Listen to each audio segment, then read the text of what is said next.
Hello hello, bienvenue sur Nos 2 centimes, le podcast où on parle de vie affective, relationnelle, amoureuse et de Dieu. Je suis Louise, je m'occupe de la réécoute depuis le début de cette saison et aujourd'hui je m'essaie au rôle d'intervieweuse. Dans cet épisode, avec Sophie, nous discutons de comment garder Dieu au centre de sa vie en tant que célibataire. C'est une discussion qui m'a beaucoup touchée, elle est très imagée comme vous verrez. Et ça m'a rappelé qu'en tant que chrétien, peu importe notre situation de vie, la personne qui doit être au centre, c'est Jésus, notre sauveur. Hello Sophie, trop contente de pouvoir t'interviewer pour le podcast. Donc du coup, tu es Sophie, tu as 30 ans, tu es célibataire et tu travailles pour une asso chrétienne pour les étudiants à Lyon. Et tu es la fondatrice de Centimes. Waouh! Et du coup, tu es passionnée par les relations humaines, que ce soit affectives, sentimentales, etc. Ouais. Directement, la première question, qu'est-ce que ça veut dire pour toi, dans ton célibat, d'être centré sur Dieu? Moi, j'aime bien dire que Dieu, c'est comme la gravité de ma vie. Il y a des fois, j'ai envie de sortir de l'orbite dans laquelle je suis avec Dieu au centre, mais c'est comme s'il y avait une force qui me tient centrée sur Dieu, comme dans une galaxie. Je connais pas en astrophysique, hein. Mais donc Dieu au centre de ma vie, c'est un peu une force qui me tient et que je fais des tours autour de Dieu. Alors des fois, je suis plus ou moins proche de lui, mais c'est comme si je peux pas vraiment m'échapper au fait que Dieu est au centre, parce que, comme dit Marjolaine dans l'épisode Garder Dieu au centre de son mariage, j'ai prié pour que Dieu soit au centre, je lui ai demandé de l'être, donc il l'est. Après, dans la pratique, est-ce que je suis plus ou moins proche de ce centre de gravité qu'est Dieu dans ma vie? Ça va avoir des implications sur que je fais attention à ce qu'il est là, est-ce que je fais attention à sa présence, est-ce que je suis intéressée par lui, est-ce que je lui dis des choses et je suis prête à entendre ce qu'il me dit, est-ce que je suis prête à me remettre en question quand ma vie ressemble pas à celle qu'il veut que je mène. Voilà. Ça répond pas vraiment à la question, mais pour moi, en fait, il est toujours au centre de ma vie. C'est plutôt, est-ce que je suis proche de ce centre de gravité qu'il est ou pas? Ouais. Puis est-ce que tu es attentive à sa présence ou est-ce que Ouais. tu es centrée sur autre chose? C'est ça. Wow. J'ai beaucoup aimé ta métaphore, c'est intéressant. Il faudrait qu'on demande à un astrophysicien de nous expliquer exactement les forces impliquées pour avoir dans un système solaire ou pour avoir que ça gravite autour du même centre. Et qu'est-ce qui fait que telle ou telle planète sont alignées dans tel ordre et tout ça. Mais je sais pas. Bref. Oui, puis c'est intéressant parce qu'il y a plein de trucs qui tournent autour de plein de trucs. Ouais. Et du coup, qu'est-ce qui te freine dans le fait de garder Dieu au centre de ta vie? T'as dit qu'il peut y avoir d'autres choses qui prennent le centre ou qui gravitent ou sur lesquelles on gravite. Genre si on est une lune qui gravite autour de la Terre, qui gravite autour du Soleil, est-ce que la lune elle gravite autour de la Terre, mais quand même autour du Soleil? Je trouve ça intéressant parce que souvent dans ma vie il peut y avoir d'autres choses qui deviennent le centre. Donc moi j'ai vraiment très envie de me marier, donc des fois le désir de mariage pourrait devenir le centre, ou ce autour de quoi je gravite, même si je gravite toujours autour de Dieu. Donc ça peut prendre la centralité de Dieu dans ma vie, ce désir de me marier, le désir de couple, ou alors à mon indépendance, que j'ai envie de faire ma vie toute seule, mon envie de plaisir au-delà d'honorer Dieu.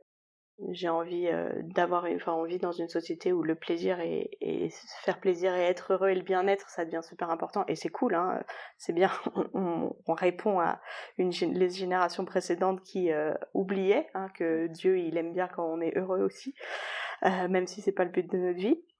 Ce qui peut être au centre aussi, c'est être utile aux autres comme forme de compensation. Et je crois que c'est quelque chose qu'on peut dire aux célibataires des fois, genre utilise ton célibat pour servir, et du coup le centre de notre vie c'est plus Dieu, c'est le service. Et donc on va compenser un peu les difficultés qu'on a dans notre célibat par un service démesuré, et du coup on transforme quelque chose de bon que Dieu nous donne, le service aux autres, comme le but de notre vie, et comme la raison d'être de notre vie. Si je ne suis plus en capacité de servir parce que j'ai fait un burn-out, parce que je suis prise professionnellement, parce que je sais pas quoi, ou parce que après je me marie et j'ai des enfants, y a un truc qui est pas bien réglé. Si avant c'était le centre de ma vie, le servir c'est très bien, mais voilà.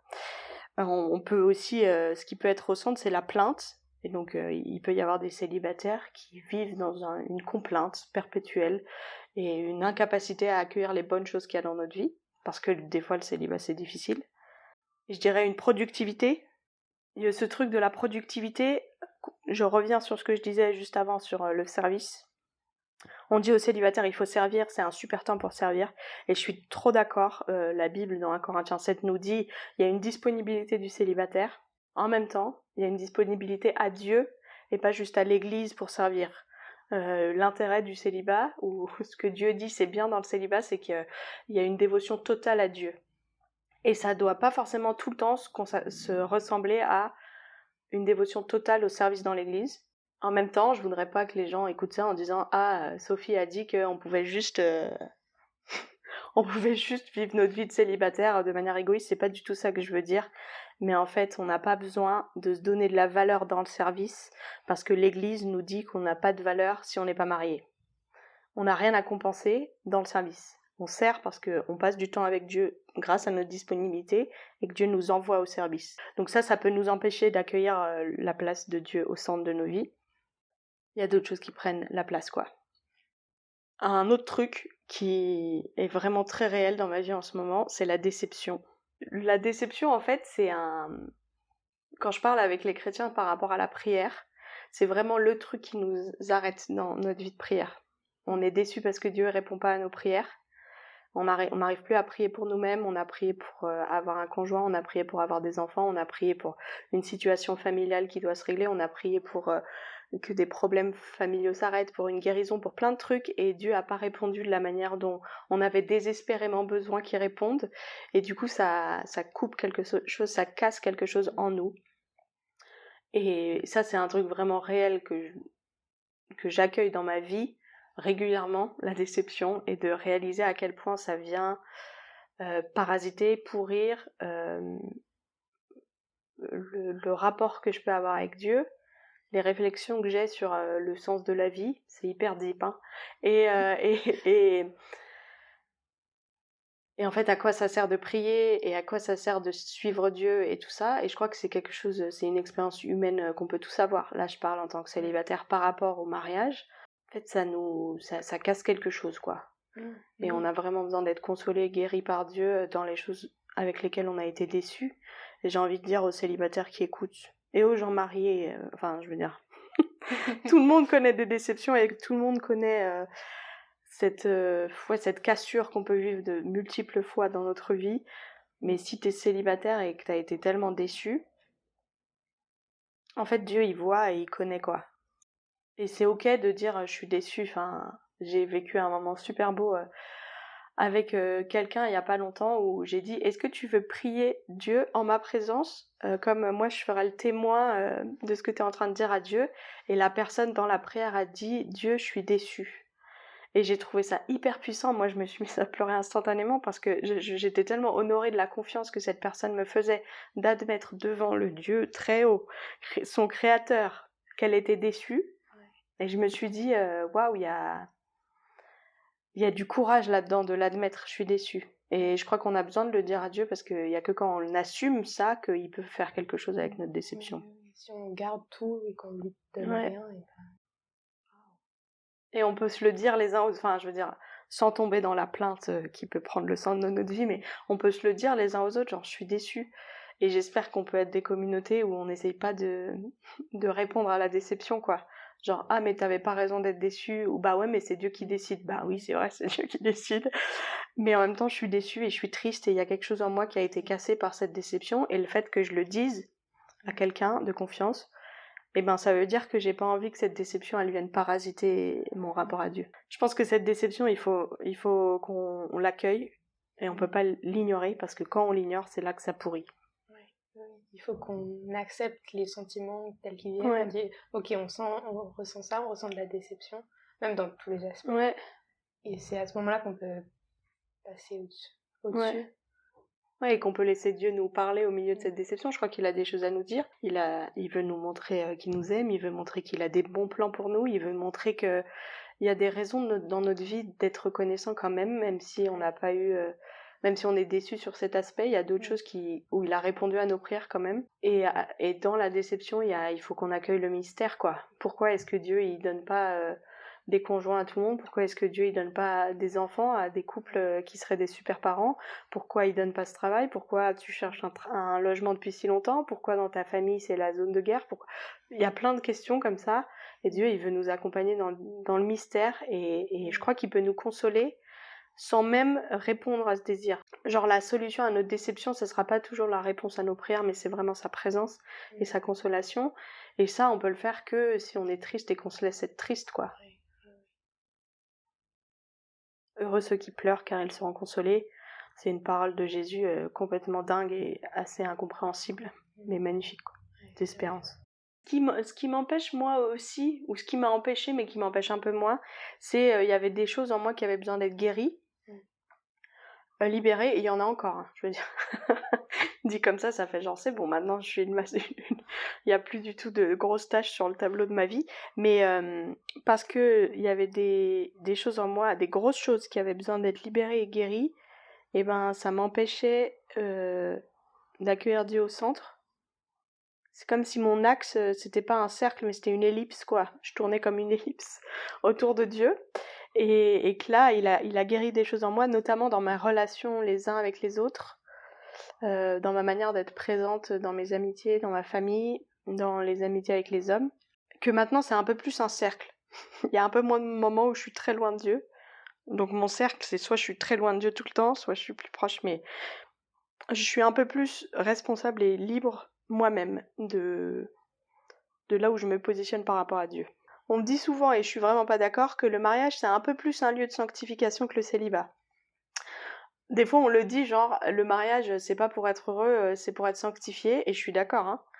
Mais quand on dit ça, ou moi quand je partageais mes expériences de galère en coloc, les gens me disaient « Ah c'est bien, ça te prépare pour le mariage ».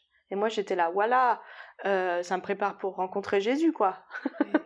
Et je veux dire, c'est pas moins sanctifiant de vivre en coloc ou d'habiter tout seul quand t'es célibataire que le mariage. Alors il y a des trucs que tu travailles dans le mariage que tu travailleras jamais dans le célibat, mais il y a des trucs que tu travailles dans le célibat que tu travailleras jamais dans le mariage.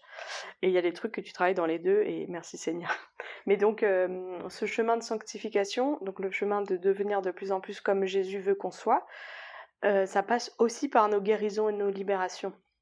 Pas que par la liberté par rapport au péché, mais aussi il y a des choses en nous qui ont été blessées dans notre vie par les relations avec les autres, et Dieu il veut guérir ça, et alors qu'il nous guérit du péché, qu'il nous guérit de notre honte et de toutes nos blessures, on devient de plus en plus capable d'être comme il veut qu'on soit. On devient de plus en plus libre d'être comme il veut qu'on soit. Et du coup, je crois qu'il y a notre péché, notre honte, nos blessures qui nous empêchent de vivre avec Dieu au centre de notre vie. Et des fois, tout le mouvement de développement personnel, bien-être et tout, on le regarde avec mépris dans l'église parce que c'est pas spirituel. En fait, c'est profondément spirituel. C'est pour ça que Pete Casero, c'est mon gars sûr en termes de vie émotionnelle, parce que il dit des trucs que dans l'église on peut mépriser parfois. Et il faudrait pas que ça devienne non plus waouh extraordinaire à la vie émotionnelle, mais c'est extraordinaire. Mais je veux dire, faudrait pas que ça prenne le dessus sur la lutte contre le péché dans nos vies. Mais en même temps, les deux ont leur place au même niveau, je pense. Et qu'il y a des choses en nous, dans notre gestion émotionnelle, qui nous font pécher. Et tant qu'on règle pas le truc qui est en dessous, on va continuer de pécher. Et si on traite que le péché, on va pas réussir à s'en libérer. Et Dieu, dans son grand amour pour nous, veut nous guérir de notre péché et de ce qui nous pousse à pécher dans notre immaturité ou blessure. Ça, c'est valable aussi pour le mariage. Oui, c'est clair. Oui, tout à fait. Ouais. Et j'ai entendu quelque part, si déjà quand t'es tout seul, t'arrives pas à être toi-même, à être heureux, ben en fait dans le mariage ce sera encore pire, parce que l'autre personne elle va pas te changer. Ouais, elle va pas te combler. Ouais. C'est juste Jésus qui peut te combler. Ouais. Et ça m'a pas mal aidé. Et aussi il y a enfin moi je suis pas heureuse d'être célibataire, mais je suis heureuse dans ma vie. Et pour moi je reconnais que dans le mariage, il y aura toujours quelque chose qui manquera dans ma vie, parce que je suis sur terre et que c'est pas le mariage qui va me combler, mais il y aura peut-être jamais rien qui va me combler totalement, il manquera toujours quelque chose. Et du coup, si t'es malheureux dans le célibat, tu seras peut-être malheureux dans le mariage, Et si t'es heureux dans le célibat, tu seras autant heureux dans le mariage, quoi. Il manquera peut-être toujours quelque chose et ça, c'est normal. Et pour moi, le mariage dans ma vie, c'est comme une pièce de puzzle qui manque. Donc je peux m'occuper de tout le reste du puzzle, mais cette pièce-là, elle est quand même grosse dans ma vie, celle qui manque. Et donc moi, je peux pas... Enfin, si je peux faire des trucs pour essayer que la pièce, elle arrive, mais ultimement, je suis soumise à ce que Dieu y veut. Et je peux m'occuper de toutes les autres pièces, quoi. Par contre, je peux pas... J'ai essayé plein d'autres pièces, mais ça rentre pas. Donc il manque quand même quelque chose. Mais il y a un truc, on peut quand même avoir le désir du mariage et être profondément satisfait du reste de sa vie, même si ça manque. Par contre, si t'es pas satisfait des autres pièces du puzzle, eh ben la pièce du mariage, quand elle sera mise, il restera toujours le reste de ton puzzle qui est éclaté, quoi. Donc occupe-toi de ton reste de puzzle, peu importe où t'en es dans ta vie. J'invente des métaphores, waouh. Oui, elles sont très très bien. Wow. Un dernier truc qui m'empêche de vivre la centralité de Dieu dans ma vie, c'est ce qu'on vient de dire. C'est que pendant longtemps, je regardais l'absence du mariage comme un signe du manque d'amour de Dieu ou du manque de valeur que j'avais. Et donc évidemment, c'était désagréable. Évidemment, c'était difficile. Et donc aujourd'hui, je sais que je sais toujours pas pourquoi il manque la pièce du puzzle du mariage dans ma vie. J'ai toujours pas compris, je sais pas, j'ai confiance que Dieu y sait. Par contre, je sais que cette absence de pièce ne veut pas dire que Dieu ne m'aime pas. Et que des fois, on regarde justement les désirs qu'on peut avoir et c'est par rapport à la déception et on est déçu. Et en plus de notre déception, on rajoute notre identité sur la ligne. Pourquoi est-ce que dans mon mariage, y a des conflits? Pourquoi est-ce qu'on n'arrive pas à traverser ça? Ça veut dire que Dieu m'aime pas, ça veut dire que j'ai pas de valeur, ça veut dire que je suis nulle. Pour tous les autres trucs qu'on a cités aussi, il n'y a pas ça dans ma vie, donc Dieu m'aime pas. J'ai pas la faveur de Dieu. Et aujourd'hui, vraiment, c'est un exercice intellectuel où j'ai décidé de dire Dieu m'aime. Et donc je vais regarder mes circonstances en sachant que Dieu m'aime. Je fais la différence entre savoir et croire. Des fois je le sais, mais j'arrive pas vraiment à le croire. Mais je choisis de le savoir. Donc je sais que Dieu m'aime, et donc je vais regarder mes circonstances en me disant il m'aime. Ça n'a aucun sens, et qu'il m'aime, il pourrait me donner le mariage parce qu'il est assez puissant pour, mais c'est pas le cas. J'arrive pas trop à avoir de sens sur ça, mais il m'aime. Du coup, il m'aime, donc il me donne des trucs. Par exemple, le célibat, il me le donne. J'ai pas vraiment envie de l'avoir, mais je reconnais que c'est une bonne idée, c'est un bon cadeau, et que quand je serai mariée, eh ben, ça me manquera la liberté et toutes les belles choses du célibat. On passe à la question suivante. Yes. Et bien du coup, troisième question, qu'est-ce qui t'aide à mettre Dieu au centre dans ta vie? Ce qui m'aide, c'est que cette année, j'ai découvert cette posture prophétique ou cette vision eschatologique, si j'utilise des mots compliqués, du célibat. Que le célibat, si le mariage existe pour nous parler de ce mariage dans l'éternité entre Jésus et l'Église, le célibat existe parce que pour nous rappeler deux choses.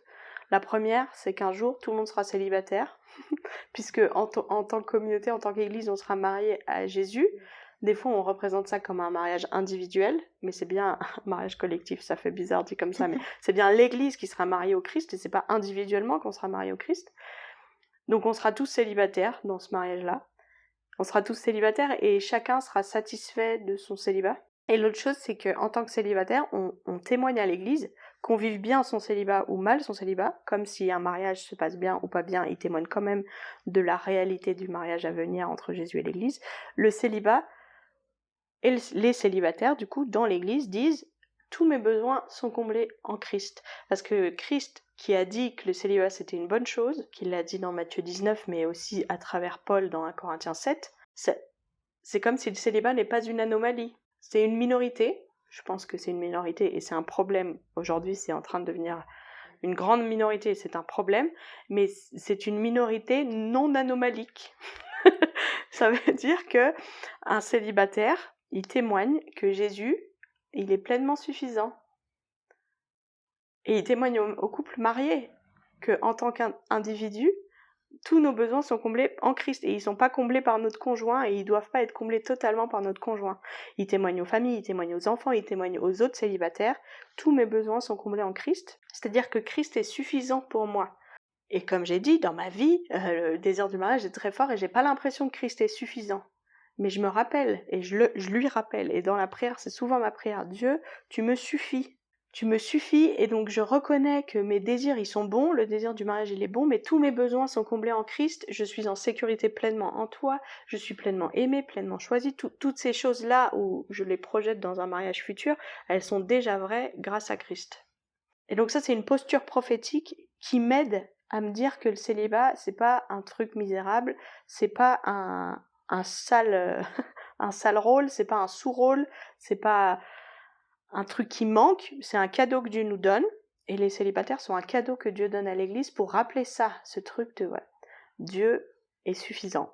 Et du coup, ça vient contrebalancer ce truc de, on dit aux célibataires, ton rôle, c'est super, tu peux servir l'Église. tu peux carburer pour l'Église, comme les familles ne peuvent pas le faire, parce que quand t'as des enfants, t'es pas aussi disponible. Ouais, mais même si le célibataire, il n'est pas en capacité de carburer pour l'Église pour X ou Y raison, il est quand même un signe prophétique fort pour l'Église. Et ça donne une posture, quoi. Face à une Église protestante qui a une idolâtrie du mariage, eh ben, le signe du célibat, ça dit non, le célibat, c'est une bénédiction pour le célibataire et pour l'Église, et on doit le réhabiliter. C'était ma fin de parenthèse militante, mais je trouve ça trop beau et j'ai besoin de m'en rappeler régulièrement. Ce qui m'aide à vivre la centralité de Dieu, c'est aussi que, on en a parlé déjà dans la première partie, mais accueillir ses besoins, assumer ses rêves, assumer ses désirs, assumer ses espérances devant Dieu et devant un cercle d'amis proches de confiance. C'est aussi être célibataire, c'est être audacieux avec Dieu, de dire ah ouais, ça c'est mon rêve, ça c'est mon espérance, et puis t'en fais ce que tu veux, Dieu, c'est toi qui décides, et ce que tu décideras, ça sera bon, mais je suis honnête avec ça. Et cette honnêteté, elle est courageuse, et c'est difficile de l'avoir tout le temps, mais je pense que ça m'aide d'être honnête, pour que Dieu soit au centre. Vivre ma solitude avec Dieu, ça c'est aussi un truc qui m'aide dans la centralité de Dieu.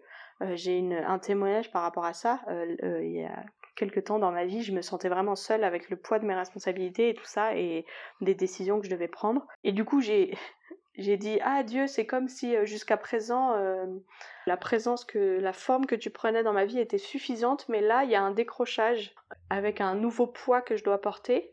Et du coup, j'ai besoin que tu fasses matcher ta présence avec le nouveau poids. » Donc j'en ai parlé à des personnes de confiance, ils ont prié pour ça, pour ce sentiment de solitude que j'avais. Et ça s'est pas fait en un jour. Genre il y a un matin, je me suis réveillée et je me suis dit « Ah, ça va mieux, je me sens moins seule. » Et du coup, même aujourd'hui, je le vis plus quand je suis toute seule chez moi. C'est que Dieu, il est avec moi. Ce qui était le cas avant, je le croyais, mais je le savais pas, ou je le savais et je le croyais pas, je sais pas. Là, j'ai l'impression que c'est un peu plus lié.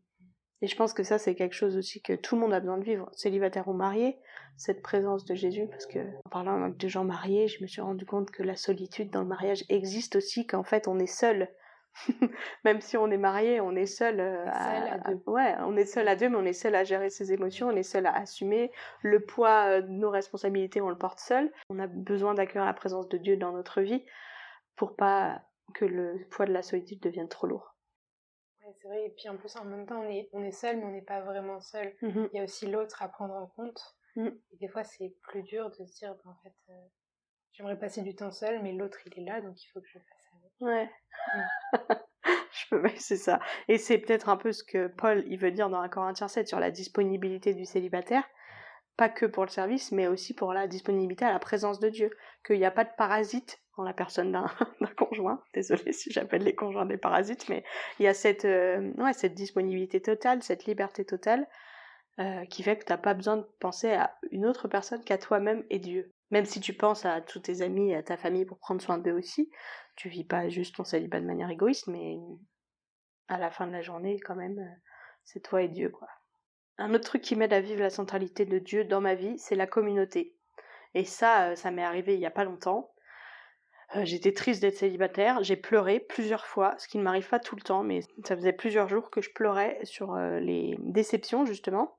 Et en fait, je disais à Dieu toutes les choses que je dis d'habitude, je te suivrai quand même, je te fais confiance, blablabla, je t'aime, t'es bon pour moi, merci pour toutes les choses que tu donnes, mais la tristesse, elle demeurait, et la déception demeurait. Et donc, j'étais un peu genre, Dieu, je sais que t'es là, mais là, je sens pas trop que ça fait une différence. Et j'ai dit, Dieu, voilà, tu sais combien de temps je suis capable de tenir avec cette tristesse, mais franchement, c'est relou. Et désagréable et difficile et blessant. Et en fait, juste le lendemain d'avoir fait ces prières-là, Dieu, il a envoyé plein de trucs dans la communauté. Donc je suis allée à l'église, il y a quelqu'un qui m'a appelée, avec qui j'ai pu pleurer et qui a prié pour moi. À l'église, c'était un super message qui m'a fait du bien et c'était sur la déception. Et après, j'ai vu plein de gens qui ont pleuré sur leur déception dans le chant de louange finale. Et je me suis dit, ça m'a en communion d'humanité sur nos déceptions, et ça m'a pas décentré de moi-même, un petit peu, mais c'est surtout, je me suis dit, ça m'a fait du bien, je me suis sentie moins seule. Et c'est un peu ça la communauté. Des fois, la communauté nous fait nous sentir très seuls, mais quand on arrive à trouver des gens avec qui on peut dire nos tristesses et ils peuvent nous dire les leurs, il y a un truc où on se sent moins seul, même si c'est pas les mêmes déceptions et tout ça. Et c'est pour ça qu'on fait cette saison, parce qu'on a envie de dire aux couples et aux célibataires qu'il y a des sujets de déception, des sujets de difficulté dans les deux cas. C'est pas les mêmes, ou des fois ça peut être les mêmes, mais qu'on n'est pas seul et qu'on peut se rejoindre et on peut se comprendre. Et je l'ai vécu dans cette journée, dans cette église, et Dieu, il a pas enlevé ma tristesse, mais il m'a donné d'être vraiment vue dans ma tristesse, d'être vue, d'être entendue, de pas être seule. Et Marjolaine le dit dans l'épisode sur garder Dieu au centre de son mariage, de son couple. On a besoin d'être en communauté, et en tant que célibataire, on a encore plus besoin d'être en communauté. Parce qu'on a besoin de gens qui nous voient. Dans le célibat, en fait, tu peux être tout seul et tu peux t'isoler de plus en plus. Voilà.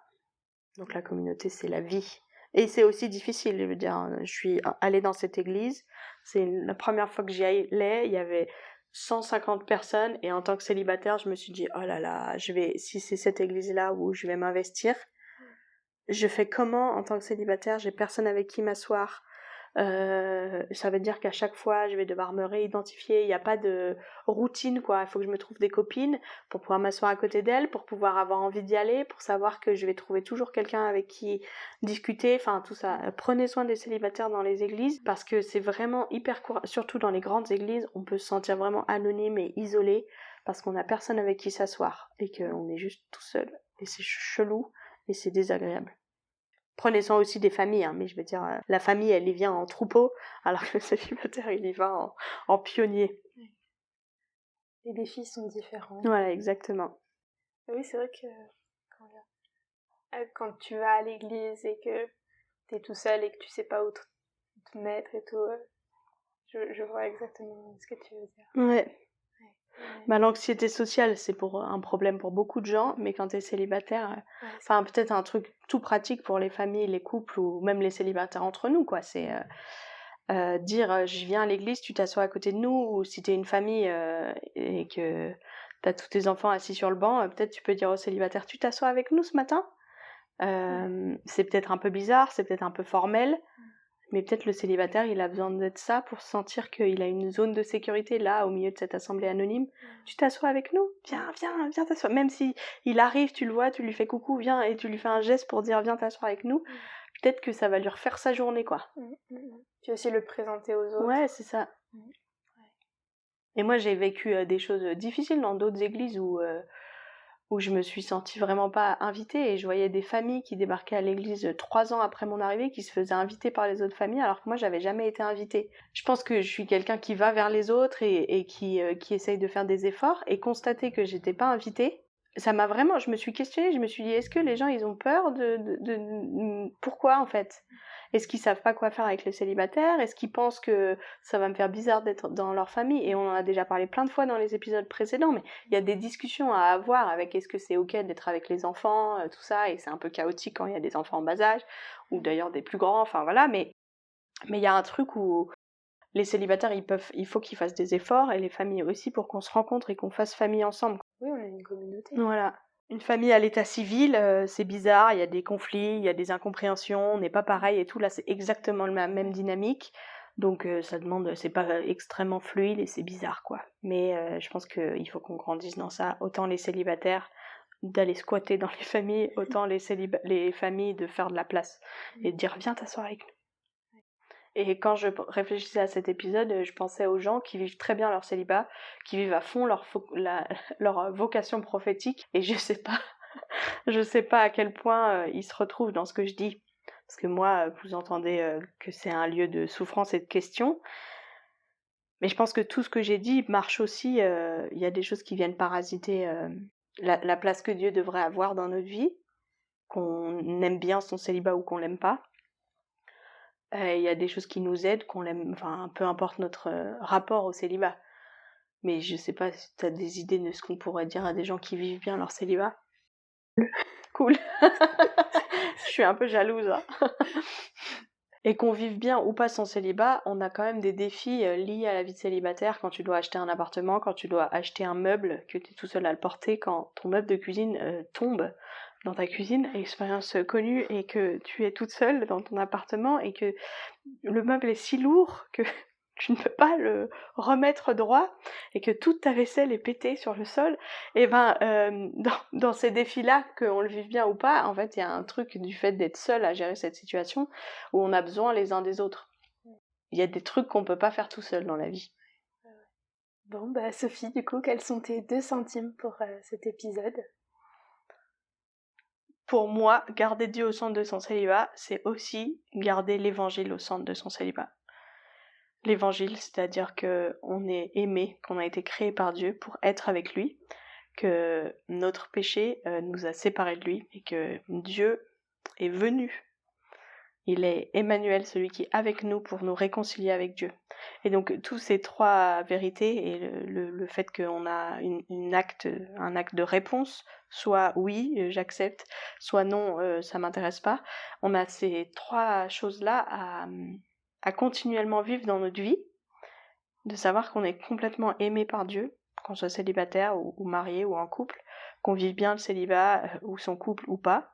On est aimé par Dieu, on a aussi des choses en nous qui nous empêchent de garder Dieu au centre, mais par sa grâce, il vient à notre rencontre, il nous met, quand on accepte de le suivre et qu'on devient son disciple, il nous met dans un axe de gravité autour de lui, pour qu'on soit lié à lui pour toujours, et on peut continuellement revenir sur « je suis aimé », mais il y a des choses en moi où j'ai pas envie qu'il soit au centre de ma vie, je lui demande pardon, je veux à nouveau le suivre, je veux à nouveau que ce soit lui qui prenne les décisions, et ça, on doit le faire continuellement, parce qu'on a nos blessures, notre péché, notre passé, et un ennemi qui a profondément pas envie que Dieu soit au centre de nos vies, ou qui a pas envie qu'on s'intéresse au fait que Dieu est au centre de nos vies. On a besoin de le vivre, on a besoin de se le rappeler les uns aux autres. Et c'est pour ça qu'on peut pas vivre tout seul au célibat ou son couple. Ouais, on a besoin de fréquenter des communautés où on nous rappelle la centralité de Dieu et de l'évangile. On est profondément aimé, on est profondément pas assez intéressé par Dieu, on est profondément choisi, en train d'être guéri, en train d'être transformé par Dieu. C'est des vérités qu'on connaît, on les sait, mais est-ce qu'on arrive à les croire ? Amen. Merci d'avoir écouté cet épisode jusqu'au bout. Vous avez entendu les compétences d'interview de Louise. On est très contente de l'accueillir dans l'équipe. En méditant cet épisode, il y a plein de choses où je me suis dit que j'aurais rajouté ou apporté plus de nuances. Donc je vous encourage à aller écouter les autres épisodes de la saison pour poursuivre les réflexions. Écrivez-nous sur Insta pour nous dire ce que vous en pensez, ou laissez-nous des commentaires YouTube ou Spotify et on vous répondra avec plaisir. Je vous souhaite une bonne journée, prenez soin de vous et à dimanche prochain 15h pour un nouvel épisode.